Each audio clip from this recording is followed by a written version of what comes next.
ಗ್ರಾಮದಿಂದ ಬಂದಿದ್ದೇವೆ. ನಮ್ಮ ಊರಲ್ಲಿ ಒಂದು ಧರನ್ ಇದೆ. ಧರನ್ದಲ್ಲಿ ಒಳ್ಳೆ ಕಾಲೇಜ್ ಹುಡುಗರು ಹುಡುಗಿಯರ ಬಂದು ತಿಂಡಿ ಹಾಕ್ತಿದ್ರು. ಆಮೇಲೆ ಸೆರೆ ಕುಡಿದು ಅಥವಾ ಬರಮತ್ಲೆ ಅಡ್ಡಾಡೋದು ಎಲ್ಲ ಇರ್ತಾರ. ಆಮೇಲೆ ಕುಡಿದ ಕೆಲಸ ಬಾಟ್ಲಿಗಳೆಲ್ಲ ಎಲ್ಲ ಹತ್ತು ಚೆಲ್ಲಾಡ್ತಾರೆ. ಆಮೇಲೆ ಎಲ್ಲರೂ ಲೋ ಮಾಡ್ಕೊಂಡು ಅಡ್ಡಾಡ್ತಾರೆ ಹುಡುಗ ಹುಡುಗಿಯರು ಬರೀ. ಇದರಿಂದ ಅಲ್ಲಿ ಪರಿಸರ ಎಲ್ಲ ಹಾಳಾಗಾಯ್ತು. ಅಧಿಕಾರಿ ಅಂದ್ರೆ ಎಲ್ಲರಿಗೂ ಗೊತ್ತೈತೆ. ನಿನ್ನೆ ಮೊನ್ನೆ ಏನೋ ಒಂದು ಹುಡುಗರು ಹುಡುಗಿ ಬಂದಿತ್ತು. ಅವ್ರು ಯಾಕೆ ಇಲ್ಲಿ ಬಂದ್ರು ಅಂತ ಕೇಳಿದ್ರೆ ಅವರೇ ಉಲ್ಲೋಪ ನಮಗೆ ಇದನ್ನ ಮಾಡಿ ನಮ್ಮ ಪೊಲೀಸ್ ಕಂಪ್ಲೇಂಟ್ ಮಾಡಿದಾರೆ.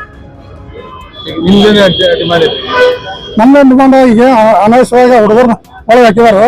ಅವ್ರು ಹೊರಗೆ ಬಿಡೋದು. ಆಮೇಲೆ ಅಲ್ಲಿ ಪರಿಸರ ಶುದ್ಧೀಕರಣ ಕೆಲಸವಾಗಿ ಬಂದು ಮಾಡ್ಬೇಕು ಹುಡುಗರನ್ನ. ಅಂಗಡಿ ಅಲ್ಲ, ಧರನ್ ಕಡೆ ಜಾಮ್ ಕಡೆ ಹುಡುಗರನ್ನ ಅಲ್ಲಿ ಬರೋದು ಬಂದ್ ಮಾಡ್ಬೇಕು. ನನ್ನ ಹೆಸರು विठ्ठल कांबळे ಅಂತ. ग्रामपंचायत अध्यक्ष बेनकनाळी. आमच्या ग्रामपंचायत बेनकनाळी व्याप्तीतील 6व्या गावचे सर्व महिला वर्ग तसेच गावकरी बंधू पंच मंडळी या ठिकाणी उपस्थित आहेत. आपल्या गावची समस्या म्हटलं तर आपल्या गावापासून 1 किलोमीटर अंतरावर असलेला अंगडी कॉलेजचा जो परिसर आहे त्या ठिकाणी शेतकऱ्यांचे अनेक शेती आहेत आणि जो आपल्या गावालगत जो डॅम आहे त्या ठिकाणी शहरातील जे कॉलेजचे स्टुडंट्स वगैरे त्या ठिकाणी येतात. मुलं मुली येऊन स्मोकिंग वगैरे करत असतात आणि ड्रिंक्स वगैरे करत असतात.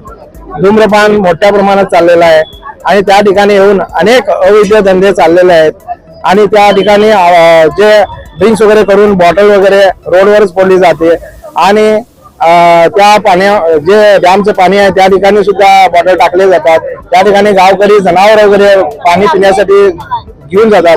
त्यावेळेला जनावरांच्या पोटामध्ये काचा वगैरे जाऊन प्रॉब्लेम व्हायला आहे आणि रोडावर येताना काचा वगैरे लागायला आणि माता पण भगिनी जेव्हा शेताला वगैरे जात असतात त्यावेळेला सुद्धा त्यांना शेताला जाण्याचा फार प्रॉब्लेम व्हायला आहे आणि ते नको त्या अवस्थेत असतात. त्या ठिकाणी नशा करून हा प्रकार थांबला पाहिजे असं गावकऱ्यांचं म्हणणं आहे आणि प्रशासनानं तसेच ग्रामपंचायत असू देत किंवा या ठिकाणी माननीय जिल्हाधिकारी कमिशनर साहेब असू देत वडगाव पोलीस स्टेशन असू देत यांनी सर्वांनी सहकार्य करून हे प्रकार थांबवायला पाहिजे असं या ठिकाणी मी सांगू इच्छितो.